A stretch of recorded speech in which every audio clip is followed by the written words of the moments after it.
ನಿಮ್ಮ ಒಳ್ಳೆಯತನವನ್ನು ಸಾಬೀತುಪಡಿಸಿಕೊಳ್ಳಲು ಪ್ರಯತ್ನಿಸಬೇಡ. ನಿಮ್ಮ ವ್ಯಕ್ತಿತ್ವ ವಿಶೇಷವಾಗಿದ್ದರೆ ಸಮಯವೇ ನಿಮ್ಮನ್ನು ಯೋಗ್ಯರನ್ನಾಗಿಸುತ್ತದೆ. ನಿನ್ನಿಂದ ಏನೂ ಆಗುವುದಿಲ್ಲ ಎಂದು ಒಂಟಿಯಾಗಿ ಅಳುತ್ತಾ ಕುಳಿತರೆ ನಿನಗೆ ನೀನೇ ಶತ್ರು. ನಿನ್ನಿಂದ ಎಲ್ಲವೂ ಸಾಧ್ಯ ಎಂದು ನಿಂತರೆ ನಿನಗೆ ನೀನೇ ಮಿತ್ರ. ನೆನಪಿರಲಿ, ಹುಟ್ಟಿದವನು ಸಾಯಲೇಬೇಕು, ಸತ್ತವನು ಖಂಡಿತವಾಗಿಯೂ ಮತ್ತೆ ಹುಟ್ಟುತ್ತಾನೆ. ಆದ್ದರಿಂದ ಅನಿವಾರ್ಯವಾದ ನಿನ್ನ ಕರ್ತವ್ಯ ಪಾಲನೆಯಲ್ಲಿ ನೀನು ದುಃಖಿಸಬಾರದು. ನೀ ಹೋಗುವ ದಾರಿಯನ್ನು ಬೇರೆಯವರನ್ನ ಕೇಳಿ ತಿಳಿಯಬಹುದು, ಆದರೆ ಗುರಿ ಮಾತ್ರ ನಿನ್ನದೇ ಆಗಿರಬೇಕು. ಸಂಬಂಧಗಳಲ್ಲಿ ನಂಬಿಕೆ ಎನ್ನುವುದು ಒಂದು ಹಗ್ಗದ ರೀತಿ. ಅದು ಒಮ್ಮೆ ತುಂಡಾದರೆ ಗಂಟು ಹಾಕಬಹುದು. ಮೊದಲಿನ ಹಾಗೆ ಅದು ನೇರವಾಗಿ ಇರುವುದಿಲ್ಲ, ಗಂಟು ಗಂಟಾಗಿ ಉಳಿದು ಬಿಡುತ್ತದೆ. ಮರದ ಮೇಲೆ ಕುಳಿತ ಹಕ್ಕಿಯು ಕೊಂಬೆ ಮುರಿದು ಬಿದ್ದರೂ ಭಯ ಪಡುವುದಿಲ್ಲ, ಏಕೆಂದರೆ ಅದು ನಂಬಿರುವುದು ತನ್ನ ರೆಕ್ಕೆಗಳನ್ನೇ ವಿನ ಕೊಂಬೆಗಳನ್ನಲ್ಲ. ಹಾಗೆಯೋ ನಾವು ನಮ್ಮ ಸಾಮರ್ಥ್ಯದ ಮೇಲೆ ಸದಾ ನಂಬಿಕೆ ಇಡಬೇಕು. ಮನುಷ್ಯನೊಳಗಿನ ಸುಪ್ತ ಶಕ್ತಿಯನ್ನು ಯಾವುದು ವ್ಯಕ್ತಗೊಳಿಸುವಂತೆ ಮಾಡುವುದೋ ಅದೇ ಪುಣ್ಯ. ಮನುಷ್ಯನ ದೇಹ ಮನಸ್ಸುಗಳನ್ನು ಯಾವುದು ದುರ್ಬಲಗೊಳಿಸುವುದೋ ಅದೇ ಪಾಪ. ಯಾವ ವ್ಯಕ್ತಿಯು ಕೆಟ್ಟ ದಿನಗಳನ್ನು ತನ್ನ ಜೀವನದಲ್ಲಿ ನೋಡಿರುತ್ತಾನೆ, ಅವನು ಎಂದಿಗೂ ಬೇರೆಯವರಿಗೆ ಕೆಟ್ಟದ್ದನ್ನು ಬಯಸುವುದಿಲ್ಲ. ನಾವು ಕಟ್ಟಿದ ಮನೆಯಲ್ಲಿ ನಮಗೆ ಜಾಗ ಇರುವುದಿಲ್ಲ. ಇಷ್ಟೇ ಮನುಷ್ಯನ ಜೀವನ. ನಾವು ಸತ್ತ ಮೇಲೆ ನಮ್ಮನ್ನು ಮುಟ್ಟಿದ ನಮ್ಮವರು ಕೂಡ ಸ್ನಾನ ಮಾಡದೆ ಮನೆಯ ಒಳಗೆ ಕಾಲಿಡುವುದಿಲ್ಲ. ಇದೇ ಸತ್ಯ. ಅಂತಹದ್ದರಲ್ಲಿ ಈ ಅಹಂಕಾರ ದೊಡ್ಡತನವನ್ನು ತೋರಿಸುವುದರಲ್ಲಿ ಯಾವುದೇ ಅರ್ಥ ಇರುವುದಿಲ್ಲ. ಕೋಟಿ ಕೋಟಿ ಹಣ ಇದ್ದರೂ ಬದುಕುಳಿಯುವುದು ಋಣ ಇದ್ದಷ್ಟು ಮಾತ್ರ, ಹಣ ಇದ್ದಷ್ಟು ಅಲ್ಲ.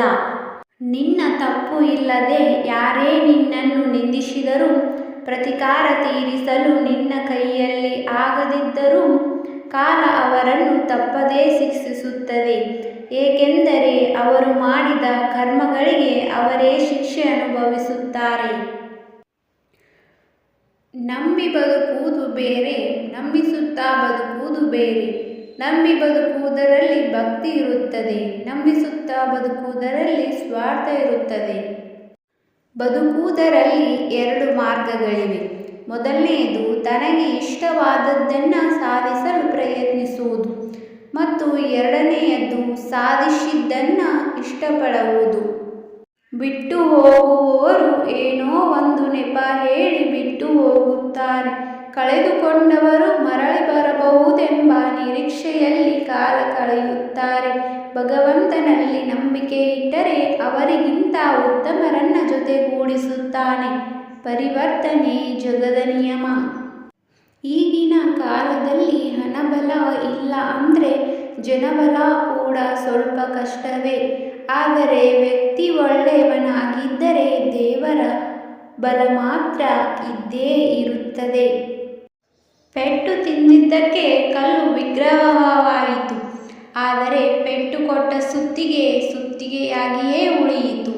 ನೋವು ಕೊಡುವವರು ಹಾಗೆಯೋ ಉಳಿಯುತ್ತಾರೆ, ನೋವನ್ನು ಉಂಡವರು ಜ್ಞಾನಿಗಳಾಗುತ್ತಾರೆ.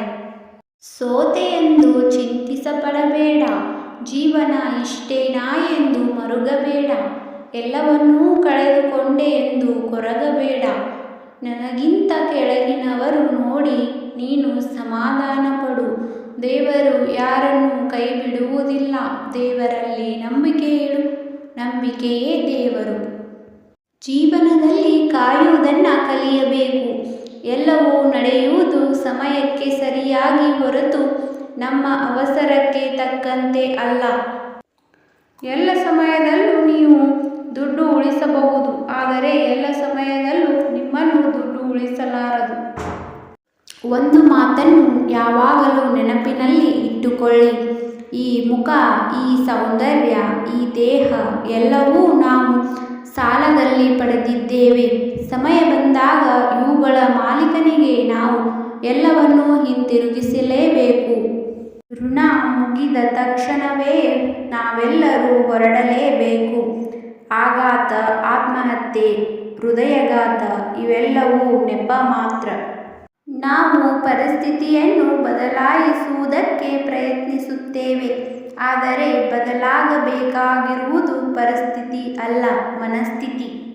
ನಡೆದು ಹೋಗಿದ್ದು, ಮರೆತು ಹೋಗಿದ್ದು, ಮುಗಿದು ಹೋಗಿದ್ದು, ಬಿಟ್ಟು ಹೋದವರು, ಮರೆತು ಹೋದವರನ್ನು ಮರೆತು ಬಿಡು. ಆದರೆ ಅವರಿಂದ ಕಲಿತ ಪಾಠವನ್ನು ಯಾವತ್ತೂ ಮರೆಯದಿರು. ದುಡಿಯುವವನಿಗೆ ಗೊತ್ತು ಮಣ್ಣಿನ ಬೆಲೆ, ಹೆತ್ತವರಿಗೆ ಗೊತ್ತು ಹೆಣ್ಣಿನ ಬೆಲೆ, ಬಡವರಿಗೆ ಗೊತ್ತು ದುಡ್ಡಿನ ಬೆಲೆ, ಈ ಮೂರು ತಿಳಿದವರಿಗೆ ಗೊತ್ತು ಜೀವನದ ಬೆಲೆ. ಜೀವನದಲ್ಲಿ ಯಾರಿಗೂ ನಿಮ್ಮನ್ನು ಮೆಚ್ಚಿಸುವುದಕ್ಕೆ ಪ್ರಯತ್ನ ಪಡಬೇಡಿ. ಒಳ್ಳೆಯತನದಿಂದ ಬದುಕೋಕೆ ಪ್ರಯತ್ನ ಪಡಿ.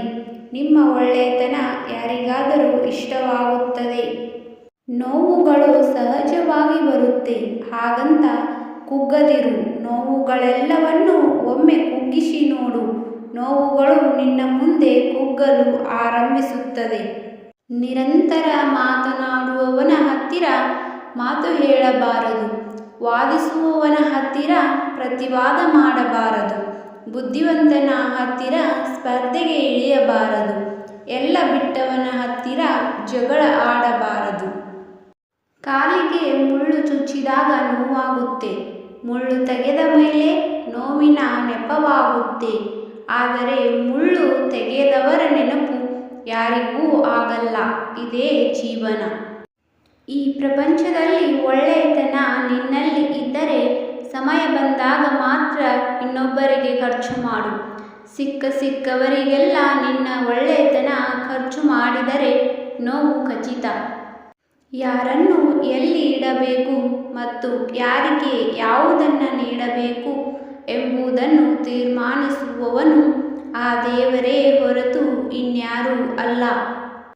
ಒಂದು ಕಾಗೆಗೆ ಏನಾದರೂ ಸಿಕ್ಕರೆ ಅದು ತನ್ನ ಬಳಗವನ್ನೆಲ್ಲ ಕರೆಯುತ್ತದೆ. ಅದೇ ಮನುಷ್ಯನಿಗೆ ಏನಾದರೂ ಸಿಕ್ಕರೆ ಅವನು ತನ್ನ ಬಳಗವನ್ನೆಲ್ಲ ಕಳೆದುಕೊಳ್ಳುತ್ತಾನೆ. ನಮ್ಮವರೇ ನಮ್ಮನ್ನು ತಪ್ಪಾಗಿ ತಿಳಿದುಕೊಂಡಾಗ ಒಬ್ಬಂಟಿಯಾಗಿ ಇರುವುದೇ ಒಳ್ಳೆಯದು. ಏಕೆಂದರೆ ನಮ್ಮ ಮಾತು, ನಮ್ಮ ಕಾಳಜಿ ಕೊನೆಗೆ ಅವರಿಗೆ ನಾಟಕ ಎನಿಸಿಬಿಡುತ್ತದೆ. ನೇರವಾಗಿ ಮಾತನಾಡುವವರಿಗೆ ಶತ್ರುಗಳೂ ಜಾಸ್ತಿ, ಸುಳ್ಳು ಹೇಳುವವರಿಗೆ ಮಿತ್ರರೂ ಜಾಸ್ತಿ, ಸ್ವಾರ್ಥಕ್ಕಾಗಿ ಚಂದದ ಮಾತುಗಳನ್ನು ಆಡುವವರು ಜಾಸ್ತಿ, ನಿಸ್ವಾರ್ಥ ಮನಸ್ಸಿನವರಿಗೆ ನೋವು ಜಾಸ್ತಿ. ಯಾರೊಬ್ಬರಿಗಾಗಿಯೂ ಅಳಬೇಡಿ, ಅವರು ನಿಮ್ಮ ಕಣ್ಣೀರಿಗೆ ಯೋಗ್ಯರಲ್ಲ. ಯಾರು ನಿಮ್ಮ ಕಣ್ಣೀರಿಗೆ ಯೋಗ್ಯರು ಅವರು ನಿಮ್ಮನ್ನು ಅಳಲು ಬಿಡುವುದಿಲ್ಲ. ಯಾರು ನಿಮಗೆ ಸಹಾಯ ಮಾಡುತ್ತಿದ್ದಾರೆ ಅವರನ್ನು ಮರೆತು ಬಿಡಬೇಡಿ. ಯಾರು ನಿಮ್ಮನ್ನು ಪ್ರೀತಿಸುತ್ತಿದ್ದಾರೋ ಅವರನ್ನು ದ್ವೇಷಿಸಬೇಡಿ. ಯಾರು ನಿಮ್ಮನ್ನು ನಂಬುತ್ತಾರೋ ಅವರಿಗೆ ಮೋಸ ಮಾಡಬೇಡಿ. ಯಾರು ಒಬ್ಬ ವ್ಯಕ್ತಿಯನ್ನು ಸಮಯಕ್ಕೆ ತಕ್ಕಂತೆ ನಂಬಿಸಿ ಮೋಸ ಮಾಡುತ್ತಾರೋ ಅಂಥವರಿಗೆ ಆ ಸಮಯವೇ ಒಂದು ದಿನ ತಕ್ಕ ಪಾಠ ಕಲಿಸುತ್ತೆ. ಬಲವಂತವಾಗಿ ಜೀವನದಲ್ಲಿ ಯಾರನ್ನೂ ಉಳಿಸಿಕೊಳ್ಳಲು ಪ್ರಯತ್ನ ಪಡಬೇಡಿ. ಸ್ನೇಹ ಸಂಬಂಧ ಬೇಕೆನ್ನುವವರು ಕಾರಣ ಇಲ್ಲದೇ ಇದ್ದರೂ ಸಹ ಜೊತೆಯಾಗಿ ಇರುವರು. ನಿಮ್ಮ ಮನಸ್ಸಿಗೆ ನೋವು ಮಾಡುವ ವ್ಯಕ್ತಿಗಳಿಗೆ ನಿನ್ನ ಬೆಲೆ ತಿಳಿಯಬೇಕೆಂದರೆ ಮೊದಲು ನೀನು ಅವರನ್ನು ನಿರ್ಲಕ್ಷಿಸುವುದನ್ನು ಕಲಿ. ಸಂಬಂಧಗಳು ತೀರಾ ಹಳಸಿ ಹೋಗುವ ಮುನ್ನ ದೂರವಾಗುವುದೇ ಚೆನ್ನ. ಇಲ್ಲವಾದರೆ ಉಳಿಯಬಹುದಾದ ಕೆಲವು ಸಿಹಿ ನೆನಪುಗಳು ಕೂಡ ಕಹಿಯಾಗಿ ಕಾಡಬಹುದು. ಇದೇ ರೀತಿ ಸ್ಫೂರ್ತಿದಾಯಕ ಮಾತುಗಳೊಂದಿಗೆ ಮತ್ತೆ ಭೇಟಿಯಾಗೋಣ. ಈ ವಿಡಿಯೋ ನಿಮಗೆ ಇಷ್ಟವಾದರೆ ಸಬ್ಸ್ಕ್ರೈಬ್ ಹಾಗೂ ಲೈಕ್ ಆ್ಯಂಡ್ ಶೇರ್ ಮಾಡಿ. ಧನ್ಯವಾದಗಳು.